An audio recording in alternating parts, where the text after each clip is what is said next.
Okapi Weekend Matinal. Présenté par Baya Chamala.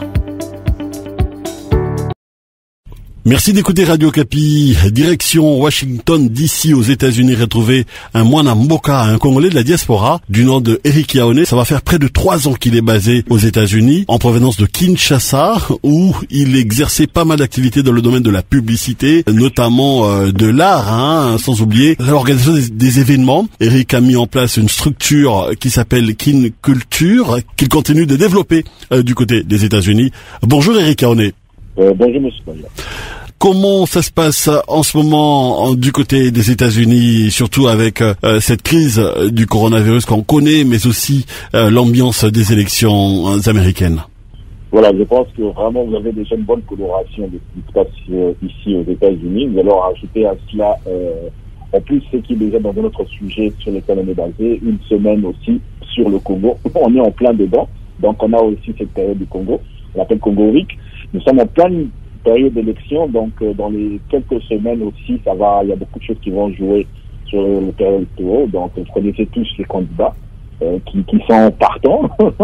Et aussi, comme dit le Covid-19, comme on le dit ici, ça en a été le plus touché de la planète, mais bien sûr l'économie est en train d'être ballottée, mais vraiment à l'américaine, nous essayons de tenir bon. Et je pense qu'avec Dieu, tout ira très bien. Cette vague de revendications du peuple noir, comme on dit, de Black Lives Matter, avec George Floyd, qui avait eu cette bavure au niveau de la police. Et bien sûr, il y en a eu pas mal d'autres aussi. Il y a eu ça a eu une continuité, en fait, de petits problèmes contentieux avec la police. Mais je crois que aujourd'hui, avec cette situation de Covid-19, de Black Lives Matter, les gens sont un peu sous une période très difficile, c'est vrai, et mentalement, psychologiquement, nous sommes toujours un peu, comment je veux dire, dans une petite crainte chaque jour du lendemain, mais c'est vrai que le peuple américain, c'est un peuple qui croit en Dieu, c'est un peuple qui est très chrétien et qui a un grand désir de liberté. Et le Black Lives Matter, c'est justement sur les Noirs et tous les autres races aussi, parce qu'il y a aussi les Latinos aussi, et le reste. Donc c'est vraiment ce besoin de pouvoir prendre une grande part dans cette société américaine et de pouvoir revendiquer nos droits. Et puisque nous en parlons d'ailleurs, laissez-moi donc vous annoncer que notre entretien va se dérouler en 2 parties. La première aujourd'hui et la seconde qui sera proposée demain dimanche dans Okapi Weekend Matinal. Mais avant d'en arriver là, est-ce qu'on peut un tout petit peu revenir sur votre parcours brièvement, qui est Eric Yaoné, où est-ce que vous en êtes aujourd'hui avec votre structure Kin Culture? Ok, je commencerai d'abord par la fin. Je suis en plein processus d'avoir un trophée dans les 2 semaines qui vont suivre le 14 novembre, qui est une consécration justement de tout ce travail de la plateforme Kin Culture dans l'activité qui s'appelle The Man Impact Change de Madame Sonia Diaw, qui est une structure américaine qui lance une nomination de personnes qui se sont démarquées. Ça revient justement sur l'historique de Kin Culture. Je suis né et grandi à Kinshasa, je suis né en 77, à ma campagne plus ou moins où j'ai grandi. Et vraiment, j'ai œuvré dans l'art depuis très longtemps. Depuis le Katanga, j'ai participé à plusieurs expositions d'art. Nous étions avec M. Rudy Pilen, qui était un grand artiste peintre. J'ai participé à des activités au bâtiment du 30 juin, avec ce qu'on appelait Top One, avec plusieurs amis. On était dans des scènes. Et bien sûr, à Kinshasa, en revenant à Kinshasa, j'ai fait l'Académie de Beaux-Arts, où j'étais avec plusieurs artistes. J'avais créé ce qu'on appelle le Supreme Spectacle. Bref, on a un peu tourné dans le monde culturel, Supreme Musique, la promotion culturelle, Mécadence, qui était la promotion de la danse. J'ai créé une plateforme de comédie, stand-up, un peu comme le Comedy Club de Jamel Debbouze, qui s'appelait le Comedy Club de Kinshasa, qui proposait aussi un espace d'expression artistique dans le cadre scénique. Et bien sûr, j'étais l'élève de Maître Moïse Mongolo, le feu de Maître Moïse Mongolo, qui a fait FCC Saint-Julier, qui nous a laissé, qui était un grand artiste peintre, qui était avec le Maître Philippine, dont j'étais son élève et travaillé dans plusieurs expositions au Ménine, qui était un des grands dessinateurs de timbres de musée de Randé Kabila. Mais au fur et à mesure, j'ai vraiment grandi dans ce milieu de l'art et de la culture, et dans ce désir de vouloir tout mélanger, parce que j'étais aussi dans la promotion, dans la publicité, parce que je travaille plutôt plus dans la publicité, dans la promotion des entreprises. Moi, je suis axé vraiment dans l'artistique. Ça veut dire que j'avais eu à promotionner les artistes sur leur visibilité sur le boulevard des Grands Gens, sur le mainstream, le billboard, c'est ce que j'étais en train de faire, et de les amener dans des espaces d'expression, en les manageant, en les boostant à être meilleurs. Je crois qu'on s'est déjà rencontré plusieurs fois dans les centres culturels français et dans plusieurs autres centres culturels entre Montamonta, Bokubissa, l'espace des arts, l'espace du zoo, où nous avons eu plusieurs activités avec les élèves, avec les étudiants, avec les artistes. Bref, je suis vraiment dans ce milieu culturel, entré dedans dans les festivals de jazz et tous les restes. J'ai toujours été impliqué de part et d'autre dans toutes ces activités. Aujourd'hui, aux États-Unis, je n'ai pas changé de donne. J'ai continué mon chemin. Ce qui a été commencé, j'avais des États Kinshasa, à continuer aux États-Unis. Je ne suis pas le genre, quand j'arrive dans un pays, je refais tout à zéro. Je ne sais que faire la continuité de ce Eric. Et je crois que le pays aux États-Unis, qui est un pays très commercial, qui est très curieux au fait, et très, avec le programme justement, le problème de Black Lives Matter, c'est encore mieux parce qu'ils ont envie de rentrer dans leur source, dans l'Afrique, dans leur Afrique. Beaucoup vont d'ailleurs au Ghana ici. Beaucoup d'Américains changent de nationalité et rentrent en Afrique et deviennent carrément des Africains. Ils veulent fonder de passer Ghana. Et ce désir de connaître la culture m'a facilité aussi aux États-Unis parce qu'ils sont friands de la culture africaine. D'ailleurs, plusieurs artistes, Beyoncé, Janet Jackson, tous les restes, ont besoin, un désir de rentrer dans leurs origines. Et qu'une culture ici se sent comme un poisson dans l'eau. Et ça me facilite vraiment de pouvoir échanger et faire découvrir le Congo. Donc c'est aussi un peu comme un ambassadeur, je me représente un peu comme un ambassadeur de la République démocratique du Congo dans King Culture. Je n'ai pas voulu changer pour la American Culture, ça va rester Kinshasa Culture. Pourquoi? Parce que Kinshasa, c'est l'épicentre de la culture congolaise, c'est là où il y a tous les tribus qui sont réunis, c'est là où chaque fois il y a des bars, il y a des restaurants, il y a des espaces qui sont très vivants, et je crois que c'est là où il y a le rayonnement même de l'Afrique à Kinshasa. C'est comme ça que je reste avec Kinshasa, c'est Kinshasa dans le monde, c'est comme ça que ça s'appelle King Culture.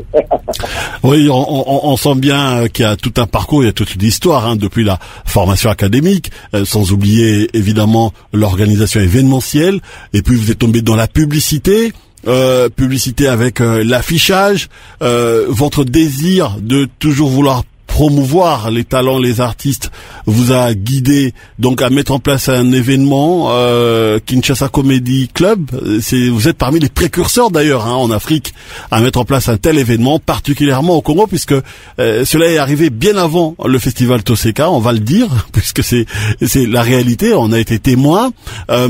Et aujourd'hui avec Kin Culture ou Kin Culture, vous continuez donc de promouvoir aujourd'hui de manière plus générale, au-delà même de l'aspect artistique. Vous continuez à promouvoir en mêlant évidemment avec votre côté marketing et publicité la promotion de la culture congolaise en général. On parle donc ainsi des activités qu'organisent les Congolais. Alors, Kin Culture se porte comment aux États-Unis depuis 3 ans? Est-ce que ça a été facile pour vous de vous installer et de déployer votre activité? Est-ce que vous avez bien été accueilli par les Américains et par la diaspora congolaise? Racontez-nous un peu tout ça. C'est une très bonne question, une très belle aventure. Je crois qu'en arrivant ici, comme je l'avais, quand on arrive dans un pays, on est un peu dépaysé. C'est vraiment ça, le mot d'un pays, le mot dépaysé, parce que tout est nouveau, tout est grand. Les États-Unis est vraiment un pays remarquable, de par sa coloration, de par la diversité de culture et de par son identité d'ailleurs, de son histoire.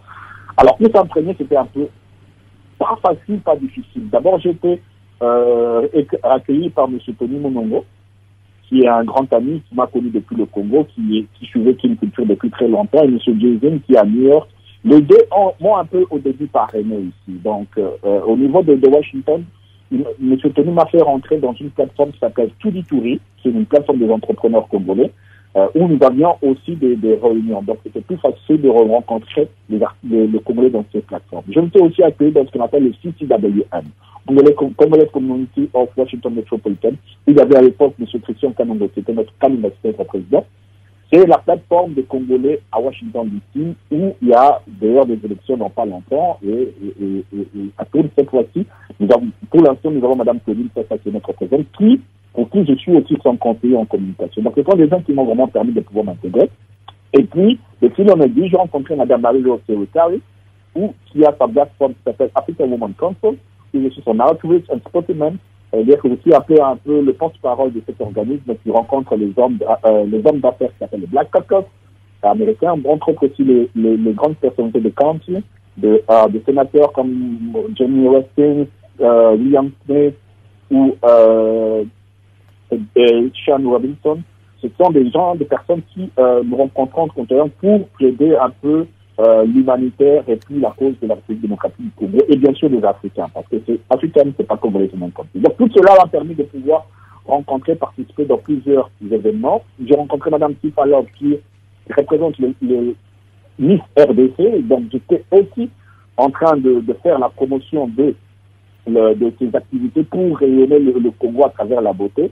Et j'étais un peu son reporter. Donc, en étant dans les coulisses des personnes, c'était plus facile de remonter en surface et de me faire découvrir mon talent. La plupart de mes services ont été en gratuité pour d'abord faire comprendre ce qu'étaient les capacités, les aptitudes. Et je crois que c'est un pays qui est friand de ce qui est nouveau. Donc, ça a été assez rapide pour beaucoup qui peuvent le dire, mais c'est un travail acharné. Donc, ce n'est pas non plus évident. Et je crois que les gens qui apprécient un travail bien fait, c'est vraiment le meilleur pays des États-Unis parce que en fait, ils payent bien un travail qui est bien établi. En tout cas, je remercie vraiment toutes les personnes que j'ai oubliées. Mais c'est un pays qui m'a très bien accueilli. Je pense qu'en 2 ans et demi, c'est waouh. Moi-même, des fois, je me dis, qu'est-ce qui se passe parce que on a croire que c'est 15 ans de ma vie que j'ai fait en 2 ans ici aux États-Unis. Mais comment vous expliquez cela? Comment vous expliquez cet accueil? Quand vous êtes né et grandi dans un milieu culturel, c'est un milieu où on n'en a pas de complexe. Et où on est blanc, noir, jaune et blanc. Et depuis le Congo, on a toujours rencontré plusieurs milieux, plusieurs façons de voir les choses. Et nous avons fait l'humilité de nous présenter devant les gens. Je crois que cette formation que j'ai eue à Kinshasa, en rencontrant des gens comme vous, comme plusieurs autres personnes, les Dibou Saïdi et tous les autres, les Stéphanie Suffren, les Anne Lien et tous les autres les personnes que j'ai rencontrées selon mon parcours, m'a facilité le contact et les relations avec les gens. Donc j'ai une facilité de discuter avec les gens en respectant leur façon de voir les choses.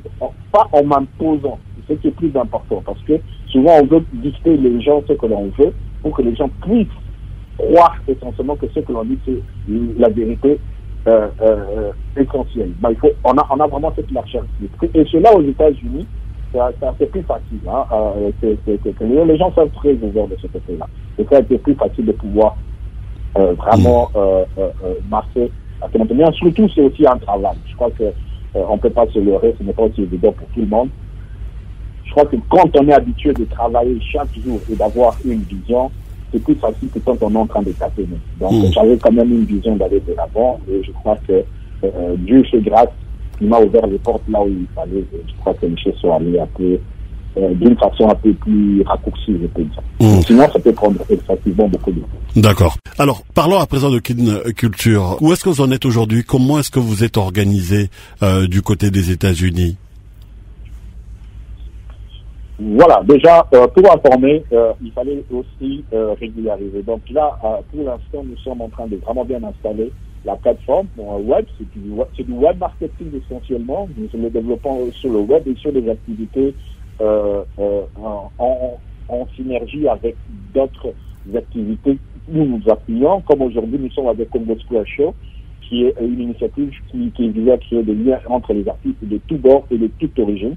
Nous avons aussi une plateforme laquelle permet aux artistes de se produire et de trouver des similarités culturelles avec des artistes de par le monde. Donc nous utilisons l'Internet pour diffuser en temps réel ce monde magique. Notre personne commence à la promotion de l'art que nous connaissons. C'est là, c'est dans Congo Square où nous sommes en train de travailler actuellement. Et c'est là, dans le web, c'est très essentiellement dans le web. Avec le Covid-19, c'est plus facile pour une culture de s'élever. Depuis le Covid, pour moi, c'était plus bénéfique parce que les gens sont plus après, ils ont besoin d'avoir de l'entertainment, de divertissement. Et du coup, nous avons plusieurs petits programmes que nous proposons qui sont soit gratuits, soit payants, mais sinon, nous les développons plus facilement parce que la connexion Internet aussi favorise beaucoup d'éclosion d'entreprises. Et le monde actuellement dans occidental qui a une banque sur Internet permet vraiment de développer plusieurs thématiques en temps réel, online, en streaming, et qui propose plusieurs perspectives. Donc, Kin Culture est tombé comme un poisson de l'eau en même temps que web marketing ici aux États-Unis, implanté et collaborant, travaillant avec plusieurs entités. Donc, c'est ce qui facilite le plus l'intégration même de notre plateforme. Et nous avons nos websites qui est www.kinculture.net pour ceux qui veulent savoir, ou bien je donnerai bien sûr notre email pour toutes les personnes qui voudraient avoir plus d'informations sur nos activités. De cet événement dont vous nous avez parlé d'entrée de jeu, Congo in Harlem, de quoi il s'agit exactement?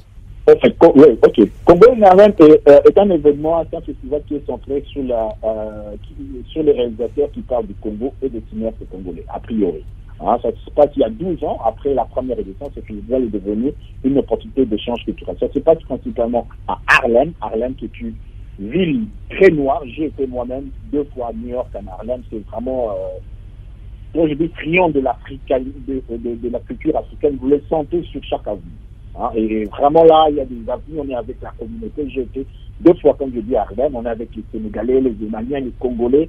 Et voilà. Donc il y a un espace, il y a un théâtre où pendant 12 ans, pendant les 2 semaines, avec tous les problèmes qu'il y a au Congo, le problème de guerre, de tout ce que nous connaissons, famine et autres, c'est pendant 2 semaines au mois d'octobre, ils se sont lancés, parce que je ne fais pas partie directement de l'organisation, eux qui organisent, nous sommes partenaires, pendant 12 ans, ils ont essayé de pouvoir parler de la situation du Congo.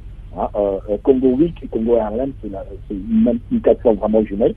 Et pendant 12 ans, des artistes viennent, des cinéastes, des penseurs, des écrivains, et autour de la communauté étrangère, parce que tous ceux qui viennent ne sont pas congolais, il y a des Afro-Caribéens, il y a des amis du Congo, un friend of Congo qui sont là aussi.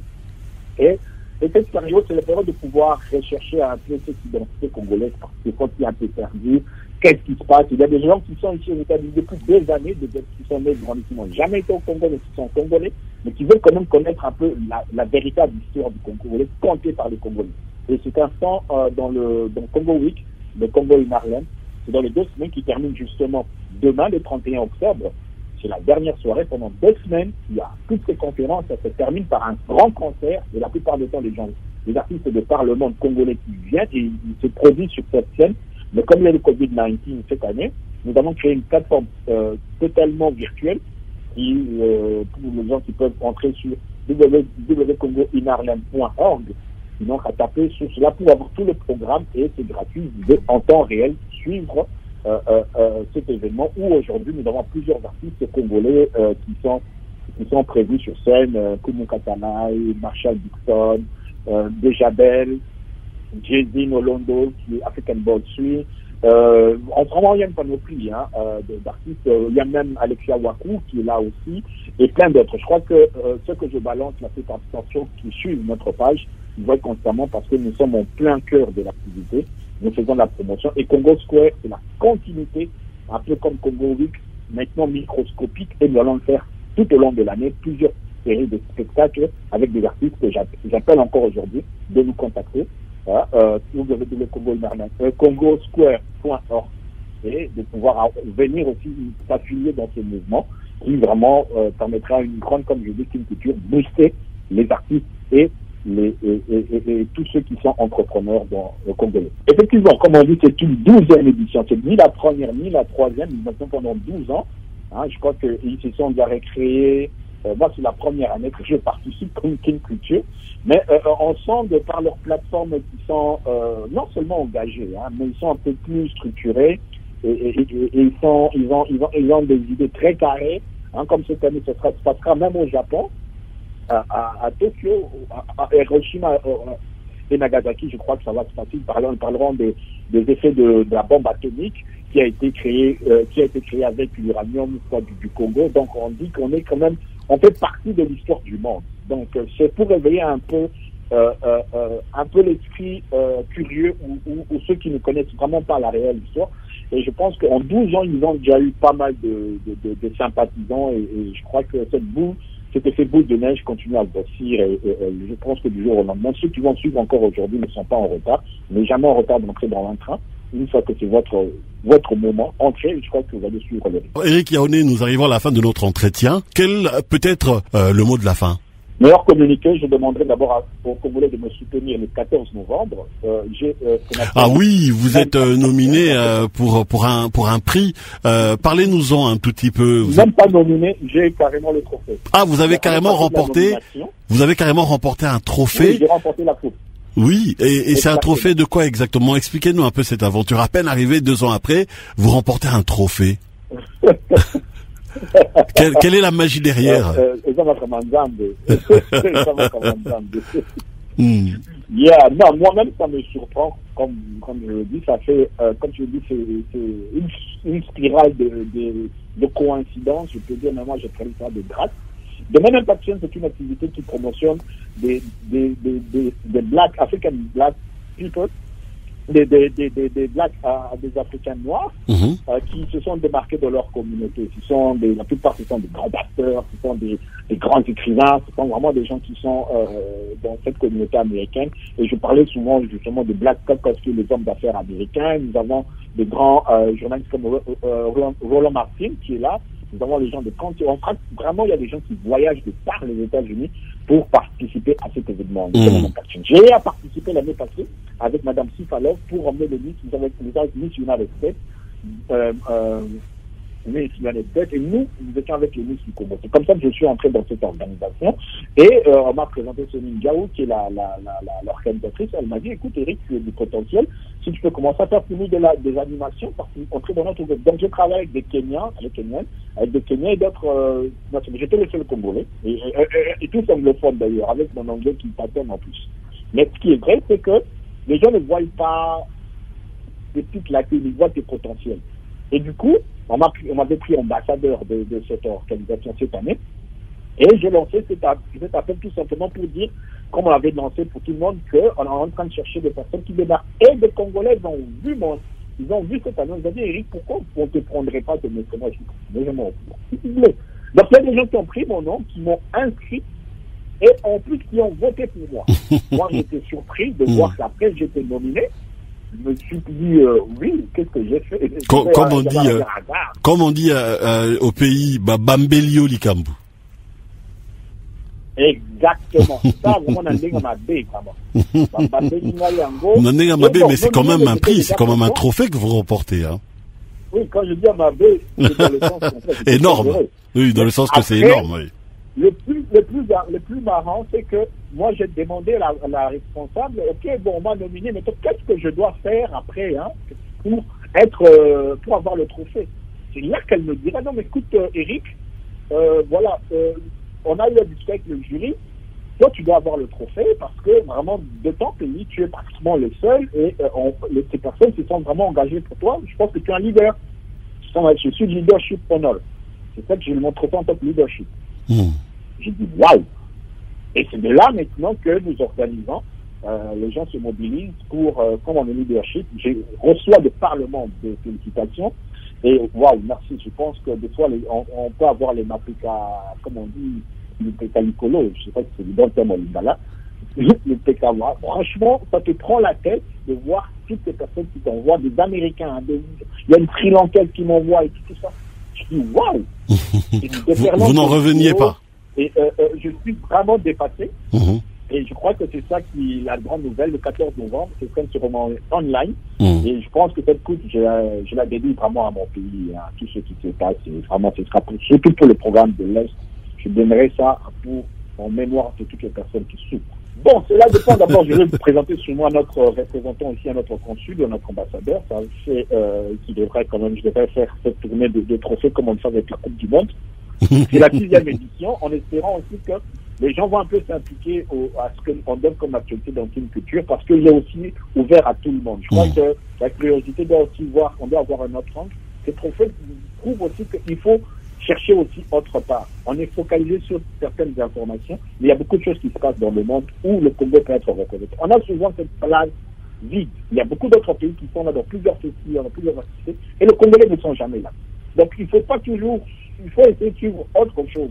On est habitué à faire les mêmes choses chaque jour pendant 60 ans. Or, le monde est grand il y a plusieurs activités, il y a plusieurs festivals, et les Congolais se démarquent. Nous avons eu le docteur Moukouni qui a eu des prix, et il y a plusieurs Congolais qui ont des prix. Il y a eu plusieurs de mes frères, je ne sais pas si je dois les citer, mais en tout cas, j'ai vu cette année, il y a plusieurs nominations, à part moi, des Congolais de par le monde. En tout cas, mon frère Afen Kamango, il a eu un prix au Congo. Je lui dis félicitations, parce que je ne pouvais pas passer sans lui dire félicitations sur Radio Okapi. C'est un cas qui a eu un prix, et qui le mérite. Et je crois que on doit avoir cette politique, cette culture de féliciter les gens. Hein, il y a eu des gros mots à voir, il faut que ça continue, parce que ça donne besoin à tout de passer dans l'excellence. Le podium de distinguer, c'était pour l'excellence. Aujourd'hui, j'incite à ce que les organisateurs poussent les jeunes à aller au-delà de leurs limites et leur récompenser et les honorer.